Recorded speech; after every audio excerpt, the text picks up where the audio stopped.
रावण जीवन वृत्त।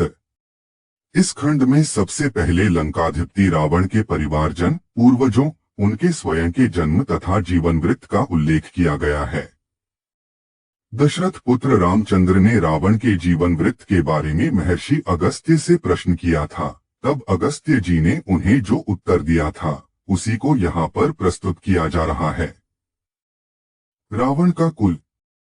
अगस्त्य जी ने कहा, हे राम, इंद्रजीत मेघनाद के महान बल साहस का तेज सुनो, जिसके द्वारा वह अपने शत्रुओं को मार गिराता था और कोई शत्रु उसे नहीं मार पाता था।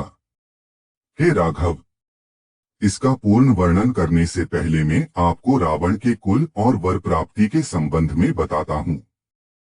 दादा महर्षि पुलस्त्य। हे राम, प्राचीन समय में सतयुग में प्रजापति ब्रह्मा जी के एक पुत्र पुलस्त्य थे। वह ब्रह्मर्षि पुलस्त्य ब्रह्मा जी के समान ही तेजस्वी और शूरवीर थे। उनके गुण, शील और धर्म का पूर्ण वर्णन करना संभव नहीं लगता। उनके विषय में केवल इतना कहना ही पूर्ण है कि वह प्रजापति ब्रह्मा जी के पुत्र थे। वह प्रजापति ब्रह्मा जी के पुत्र होने के कारण सभी देवताओं के प्रिय थे। वह गुणवान, बुद्धिमान, सर्वप्रिय तथा श्रेष्ठ थे। एक बार वह धार्मिक यात्रा के लिए महागिरी सुमेरु पर्वत के पास राजर्षि तृणबिंदु के आश्रम में गए और वहीं पर रहने लगे। वह दानवीर धर्मात्मा तपस्या करते हुए स्वाध्याय और जितेंद्रिय में संलग्न रहते थे। परंतु कुछ कन्याएं उनके आश्रम में पहुंचकर उनकी तपस्या में विघ्न पैदा करती थीं। राजर्षियों, नागों और ऋषियों की कन्याएं तथा कुछ अन्य अप्सराएं भी खेल खिलाफ करती हुई उनके आश्रम के क्षेत्र में प्रवेश कर जाती थीं। में यह वन रमणीय तथा सेवनीय था। अतः वे सभी कन्याएं हर रोज वहां जाकर भिन्न भिन्न प्रकार की क्रीड़ाएं करती थीं। जिस स्थान पर ब्राह्मण श्रेष्ठ पुलस्त्य जी रहते थे, अतः उन्होंने यह घोषणा कर दी कि कल से मुझे इस स्थान पर जो कन्या दिखाई पड़ेगी वह गर्भवती हो जाएगी। उनके इस वाक्य को सुनकर वे सभी कन्याएं भयभीत हो गईं। ब्रह्मशाप के भय से डरकर उन्होंने उस आश्रम क्षेत्र में जाना छोड़ दिया। किंतु राजर्षि तृणबिंदु की कन्या ने ऋषि के इस शाप को नहीं सुना था। वह कन्या अगले दिन भी बिना किसी भय के उस आश्रम में जाकर विचरण करने लगी।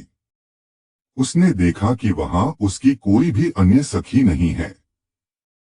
उस समय वहां प्रजापति के पुत्र महातेजस्वी महान ऋषि पुलस्त्य जी अपनी तपस्या में संलग्न होकर वेदों का स्वाध्याय कर रहे थे। उनकी वेदों की आवाज सुनकर वह उसी ओर चली गई और वहां उसने तपोनिधि मुनि जी को देखा। महर्षि पुलस्त्य जी को देखते ही उस कन्या का शरीर पीला पड़ गया और वह गर्भव हो गई। उस भयंकर दोष को अपने शरीर में देखकर वह राजकन्या घबरा गई। तदुपरांत वह यह सोचती हुई कि मुझे यह क्या हो गया है, अपने पिता के आश्रम में जा पहुंची। कन्या की स्थिति को देखकर तृणबिंदु ने पूछा, तुम्हारे शरीर की यह दशा कैसे हो गई?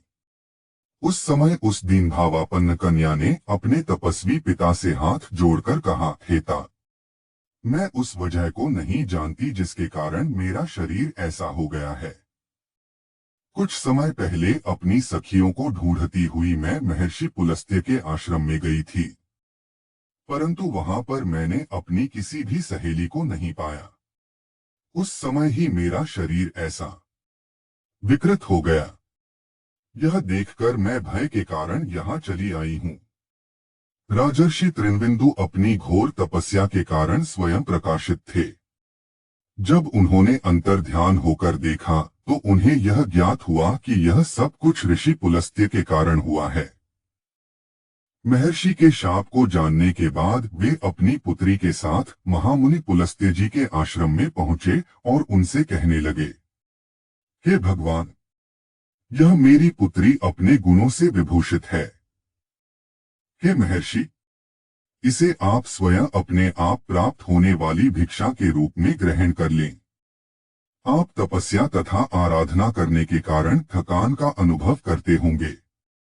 यह आपकी सेवा में संलग्न रहेगी, इसमें कोई संदेह नहीं है। धर्मात्मा राजर्षि के इस कथन पर ब्रह्मर्षि पुलस्त्य जी ने उस कन्या को ग्रहण करने की इच्छा प्रकट करते हुए कहा, बहुत अच्छा। उस समय राजर्षि त्रिनबिंदु अपनी कन्या को महर्षि को सौंपकर अपने आश्रम लौट पड़े। उसके बाद वह कन्या अपने गुणों और बुद्धि की सहायता से अपने पति को संतुष्ट रखने का प्रयास करती हुई वहां रहने लगी। उस कन्या ने अपने सदाचरण और शील व्यवहार से मुनिश्रेष्ठ को संतुष्ट कर दिया। उसके कारण एक दिन महातेजस्वी मुनिवर पुलस्त्य ने प्रसन्न होकर उससे कहा, मैं तुम्हारे गुणों और व्यवहार के संपत्ति रूपी भंडार से बहुत प्रसन्न हूँ। आठ हे देवी, मैं तुम्हें अब एक ऐसा पुत्र प्रदान करूंगा जो ठीक मेरे जैसा ही होगा। माता पिता दोनों के कुलों की प्रतिष्ठा को बढ़ावा देने वाला वह बालक पौलस्त्य के नाम से प्रसिद्ध होगा। जब मैं वेद पाठ कर रहा था, उस समय विशेष रूप से तुमने उसे श्रवण किया था। आठ उस बालक का नाम विश्रवा होगा, इसमें कोई संदेह नहीं है। महर्षि के यह कहने पर वह देवी अत्यंत प्रसन्न हुई।